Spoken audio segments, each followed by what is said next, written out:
I knew the contract was real when I arrived here. The Russian Federation brought me here. Everyone here knew what they were coming for. I know it for sure.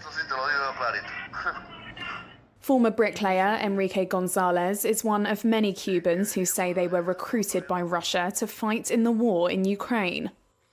On a video call to his wife, Yamideli Cervantes, he films the training camp he now works from near Tula, a few hours south of Moscow. Reuters spoke to Cervantes at their home in the small town of La Federal in Cuba. She says Gonzalez's decision to fight for Russia was a financial one. Just days after he left, Cervantes received part of his $2,040 signing-on bonus. She has since been able to buy much-needed essentials, all on Russia's dime.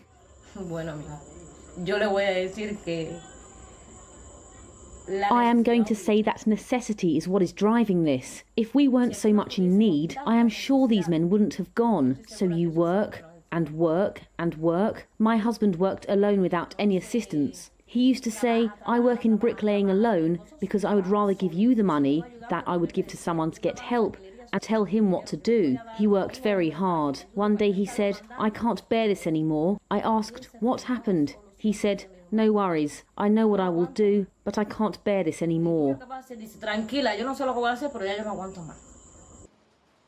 Russia didn't immediately respond to questions about Cubans being recruited for their military. The Cuban government didn't respond to queries for this story either. The Caribbean island is economically stricken and communist-run. National data shows the sign-on bonus Gonzalez received is over 100 times the average monthly state salary in Cuba of just $17. Few places feel the pinch more than La Federal, which is just outside of the capital, Havana. 2022 data says 1 in 4 of its 800 residents are unemployed. On the short dirt road where Cervantes lives, at least 3 men have left for Russia since word of the army work began to spread in June.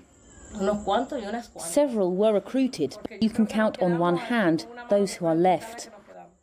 Reuters traced the stories of those men and those of more than a dozen others from districts in and around Havana. They come from all different walks of life.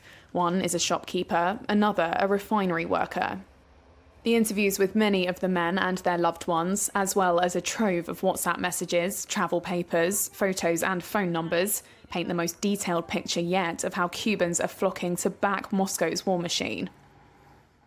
23-year-old Joan Biondi said he knew about dozens of men in Villa Maria, the district that includes La Federal, that had been recruited for the Russian war effort since June. He showed Reuters WhatsApp messages with someone called Diana, who he says is a Russian recruiter. Biondi kept in touch with multiple friends who had signed contracts with the Russian army. As far as he knew, they were fine. Most, he said, were now in Ukraine. Here you have to work hard to get things done, and you face 25,000 barriers here. For this reason, everybody said, I choose this so that I don't die of hunger in Cuba. They perfectly knew where they were going. I perfectly knew where I was going too. Despite his initial enthusiasm, Biondi became anxious about going to Russia and cut contact with the recruiter. But Diana was mentioned as a key contact by most of the people Reuters spoke with. All 9 recruits identified by Reuters signed up to fight in the war. Reuters was unable to reach Diana for comment and couldn't confirm her full name.